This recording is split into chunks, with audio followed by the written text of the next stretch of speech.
What's up guys, welcome back to the channel, and this week I'm in something really special. It's the top of the range Range Rover. This is the P530 Autobiography, and in today's video I'm going to be telling you everything you need to know about this vehicle, as well as what is it like on the road, all of the cool features that you can find in the Autobiography, and is it worth its 4.2 million rand price tag.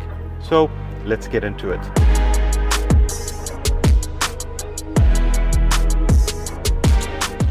Alright guys, so the Range Rover looks absolutely fantastic. I love the design of it. The Big Daddy, the OG. This is the top of the range, right? This is the Range Rover P530 Autobiography. It is fully loaded, and you know, it just exudes luxury, class, and people are just staring at you, right? Because this is an expensive piece of equipment, and I think it commands its price for a reason, because it is got literally everything you could possibly hope for. It looks absolutely fantastic, and you know, at the front you've got these LED headlamps, you've got this big grille with your Range Rover badging on them, and then you've got some LED lights at the bottom, and I think just it's really a stylish SUV, right? And you know, it's really plush. Even when you're looking at it from the outside, 22-inch rims. It's got air suspension. It's got soft closing doors. It's got concealed handles. It's literally insane, you know, just how much of tech is fitted on this vehicle. Even at the rear, you've got LED tail lamps. You've got obviously an electric tailgate. This one's got that double kind of tailgate, so the bottom half also opens and closes, so you can sit on it. And there's even a feature here to allow you to set up the rear for an event or something, right? So you can chill out in the back there. There's cup holders there. There's all the controls available from your boot, so it's pretty massive boot, right? Over 800 liters. You can drop your rear seats, which will expand that to well over 1,000 liters. You've got all electrically operated seats all round, which are also accessible from the boot. So you can drop your seats from the boot. You can also release your tow bar on the boot, which you can also deploy right in the front from your media unit. This one's got a 3.5 ton towing capacity. You can adjust your air suspension, the ride height of the vehicle. And then this one's got a full-size spare tire as well, so that's pretty welcomed, because this is a fully blown 4x4, right? So you can pretty much go anywhere and do anything you want. I think the reality is that not many people are going to be doing that, but you know, it is an option if that's what you want to do, right?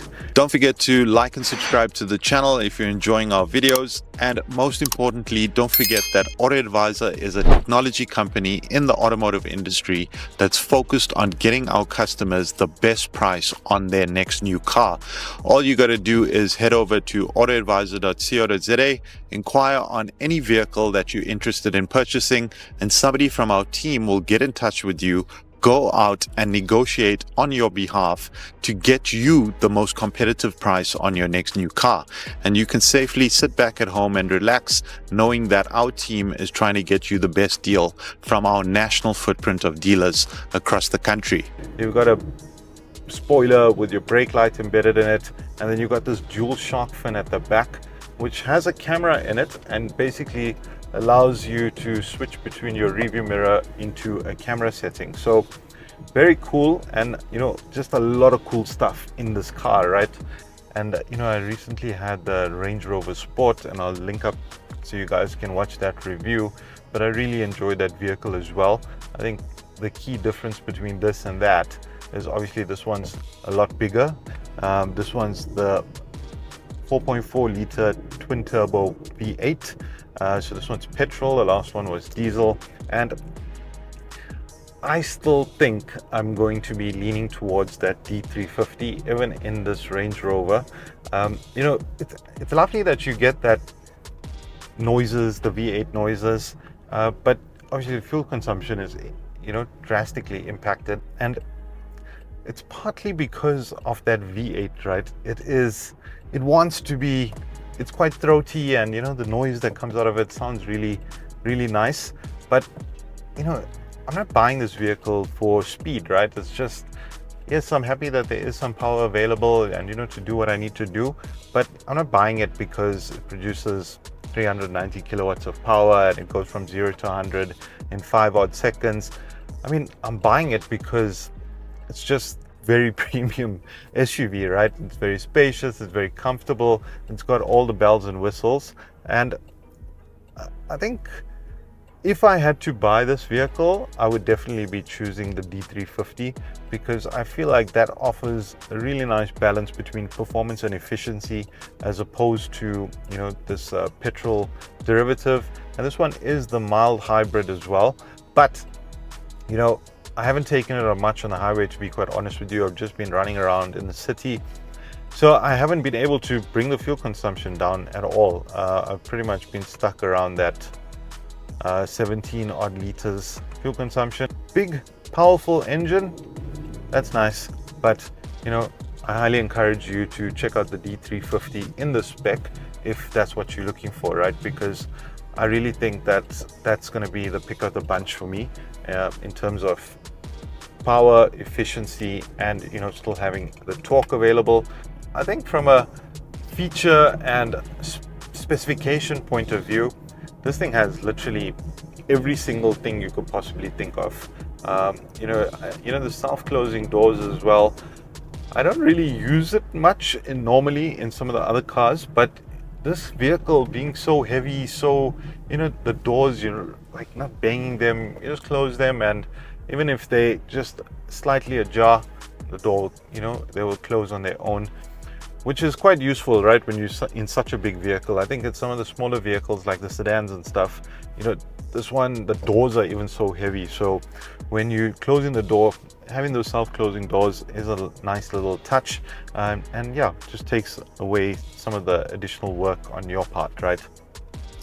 And, on the interior, I mean, yeah, it's got everything: digital instrument cluster, digital media unit. It's got the Pivi Pro, which is Land Rover's infotainment system, and it works quite nicely. Very seamless experience.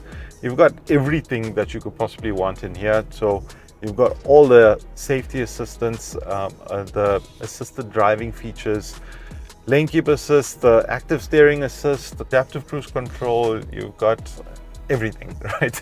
There's literally several driver modes on this vehicle because it is a fully capable 4x4. It does have a low range available, and you can literally go anywhere you want, right? And I think that even though that's so cool, you don't really see a lot of the Range Rovers in that kind of setting, right? Just a lot of people using them in the city, and 4x4ing, it can be done, but again, you don't really see a lot of people using the Range Rover in a 4x4 setting, like full-blown 4x4ing. I haven't seen it myself. Normally very clean and shiny in the city, long distance family trips, just in complete comfort, right? This one does have a chauffeur setup as well. So you actually really want to be sitting in the back, right? Because that's where it's going down. There's just so much of comfort and features in the back seat that I was pretty sad to be driving the vehicle the whole time, because I think my kids had a better time in the back than I did in the front, sitting in traffic and kind of taking them around. But nonetheless, I mean, it's really spec'd out all the way around. So even if you are driving the vehicle, nothing to really be complaining about, because you've got heated and cooled seats, you've got massage seats all around, you've got electrically operated seats all around, you've got Apple CarPlay, Android Auto, you've got ambient lighting. If you think about it, this car's got it. And that's really what the Autobiography is all about, right? There's nothing you can think about that this car doesn't come spec'd with. It's literally got everything you could possibly imagine.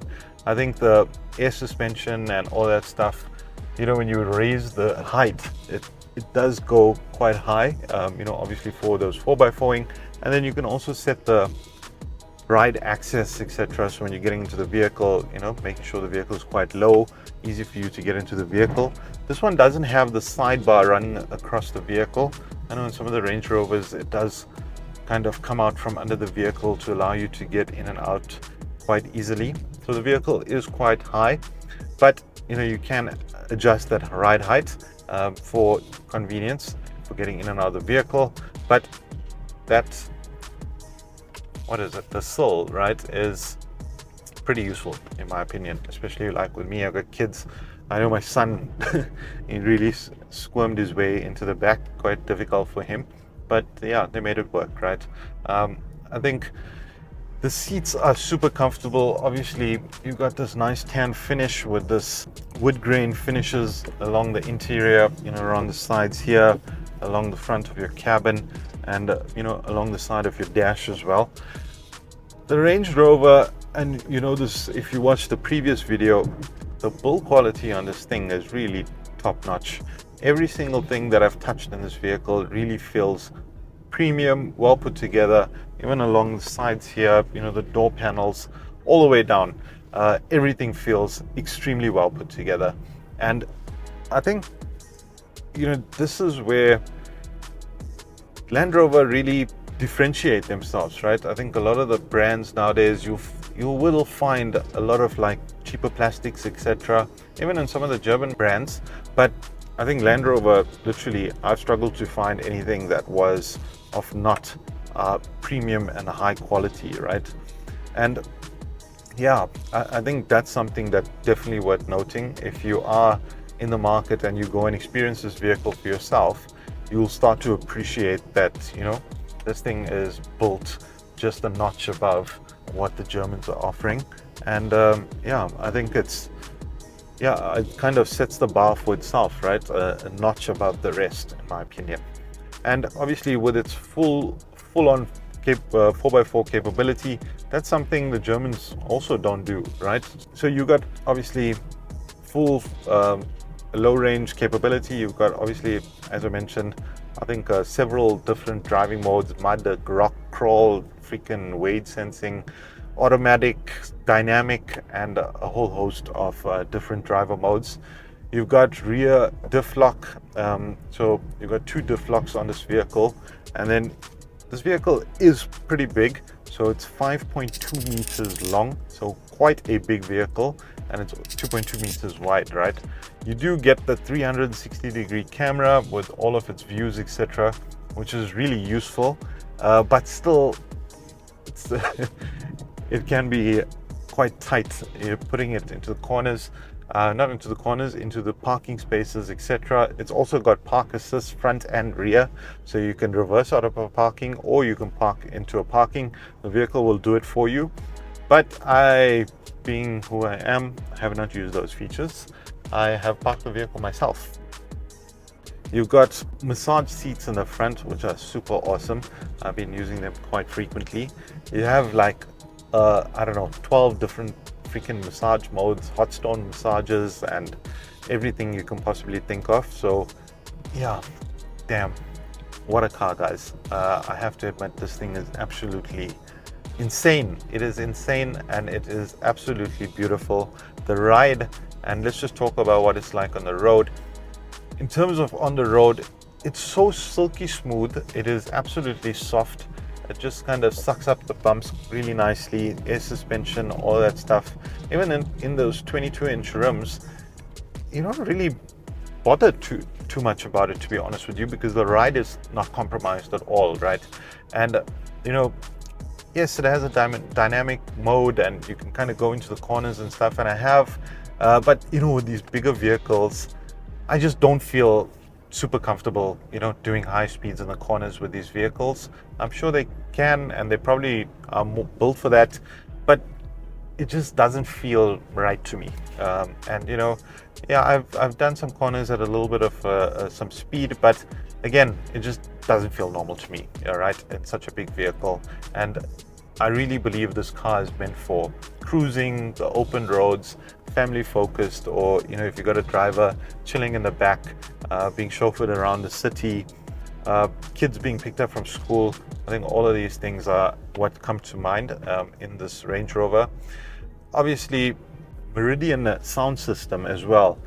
Damn, this thing is phenomenal. It is absolutely cracking, crystal clear sound. It sounds absolutely amazing. And yeah, really good sound system in this car. I used it a lot, and I really enjoyed, the noise that came out of it. So it sounded absolutely phenomenal, right? It is so well spec'd that I can't think of anything else that I would actually want in this vehicle, to be honest with you. I think all in all, just a phenomenal all-rounder, right? Whether you're the off-roader type, whether you're the performance type, whether you just want a luxury, family-focused SUV, I think it ticks all the boxes. So, from a competitor point of view, you've obviously got the X7, you've got the GLS, the G-Wagon, and those are really the competitors in terms of size that I see for this vehicle. Obviously, the G-Wagon really being the only one with full 4x4 capability. The GLS and the X7 come in at about 2.4 million Rand. So a big difference, right, in terms of pricing. This one price starts at 4.2 million Rand for this 4.4 liter P530 Autobiography. Set you back 4.2 million Rand. But if you want the D350, the HSE, I think you can get that for about 3.2 million Rand. And if you are looking at the X7 or the GLS at 2.4 odd million Rand, by the time you spec them up, you're getting very close to 3 million Rand mark, right? Possibly even higher. And I think at that point, you should also be considering the Range Rover, right? Or even the Range Rover Sport or the Range Rover, because yeah, man, I just feel like these are just literally just a notch above the Germans. I think, it's going to be very difficult for the Germans when they start hitting that 3.5 million Rand price tag, competing with Land Rover and, for what they offer and their all-round form, functionality and fit for purpose, right? These vehicles are amazing. And yeah, I think certainly you can't disregard it when you're entering that kind of price bracket, right, of that 3 million Rand plus, because these things hit different, man. These things hit different. So yeah, I think that's my view. Thanks guys for watching. I hope you enjoyed the video. Please don't forget to like and subscribe to the channel if you enjoyed these videos. Don't forget to head over to autoadvisor.co.za if you're in the market for a Land Rover or any other vehicle, and allow our team to get you a competitive price on your next vehicle. So thanks for watching. I'll catch you guys on the next one, and peace out.